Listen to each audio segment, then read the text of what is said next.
The one who came out empty.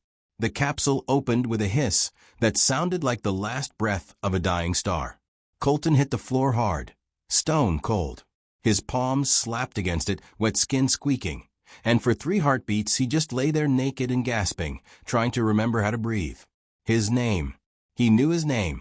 Colton. Beyond that, nothing. A void where memories should have been. He knew how to count, how to speak. For some reason, he knew exactly how to make apple pie from scratch, the precise ratio of butter to flour for the crust, how long to chill the dough, when to vent steam. But who he was, where he came from, whether anyone had ever loved him, gone. He pushed himself up on shaking arms, looked around, and stopped breathing entirely. They stood in a perfect circle around him. Hundreds of them, tall, each at least a full head above him. Their skin shimmered like the inside of an oyster shell, iridescent hues shifting between pale lavender, silver blue, and soft pearl, depending on the torchlight. Long limbs, elegant but powerful. Eyes solid black, reflective, unreadable. They wore armor grown, not forged, layered plates that looked like bone and coral fused together. Spears rested in their hands, tips humming faintly with restrained energy. Every single one of them was female. Colton's heart slammed against his ribs. No one spoke. Then one step forward. She was taller than the rest, broader shoulders. Her armor darker, etched with symbols that glowed faintly like dying embers. A crown-like ridge of hardened cartilage framed her head. When she spoke, the sound rolled through the chamber like distant thunder. "Another empty one," she said. The word meant nothing to Colton, but the way the others shifted, uneasy, wary, meant everything. One, the empty ones. They wrapped him in a cloak, not kindly, but efficiently, and marched him through corridors carved from living stone.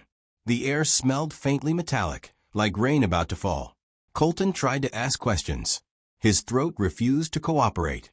Eventually, they brought him into a vast hall. The ceiling arched, so high he couldn't see the top. At the center stood a ring of broken capsules. Dozens of them, ancient, scorched. Some cracked open from the inside, some still sealed. The tall one turned to face him again. "I am Vale Rin, matron commander of the Shimmer Court," she said. "You came from the sky." Colton nodded weakly. "You are not the first," Vale Rin continued. "Your kind falls here often. Most arrive screaming. Some arrive dead." She tilted her head, studying him. "You arrived empty. What does that mean?" Colton croaked. A murmur rippled through the hall. Vale Rin raised a hand. Silence fell instantly. "It means," she said, "you are missing what makes your kind dangerous." She gestured toward the capsules. The others remembered war, hatred, conquest. "They tried to kill us." Her eyes hardened. "We killed them first." Colton swallowed. "And me." Vale Rin stepped closer until her shadow swallowed him. "You will be tested. 2. The trial of hunger." They didn't give him weapons. They didn't give him instructions.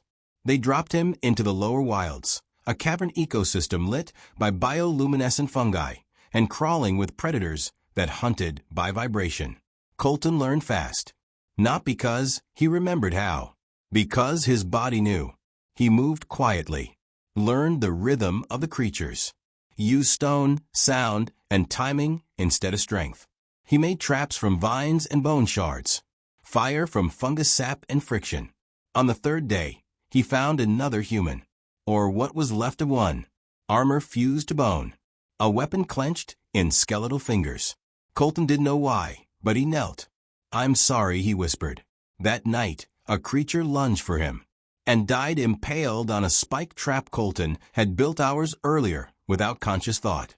When Vale Rin's warriors retrieved him 5 days later, he was thinner, scarred, alive.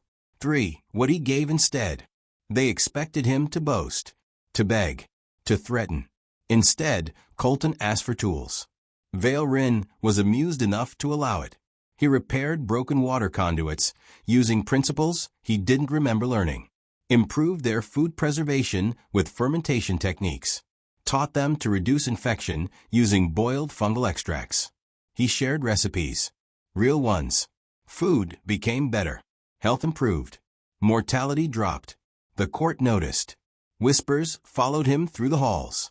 The empty one builds. The empty one feeds. He does not dominate. Vale Rin watched it all in silence. Until the scouts returned.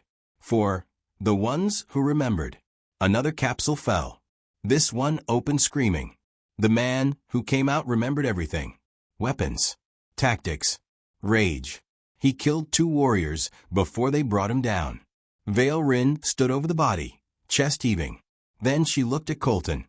"Why are you different?" she demanded. Colton shook his head. "I don't know," he said honestly. "But I don't want to be like that." Vale Rin studied him for a long time. Finally, she said, "Then you will stand with us." 5. The choice. When the raiders came, creatures from the surface who enslaved the Shimmer Court's outlying villages, it was Colton who devised the defense. Not with brute force. With timing, choke points, and light manipulation using the court's bioluminescence. The ambush was flawless. When it was over, Vale Rin approached him amid the smoke and fallen enemies. "You could rule," she said quietly. Colton looked at the wounded being carried away. "I'd rather help," he replied. Vale Rin bowed her head. A gesture no one had ever seen her make. Epilogue: What was left behind. Colton never recovered his memories, but he built new ones.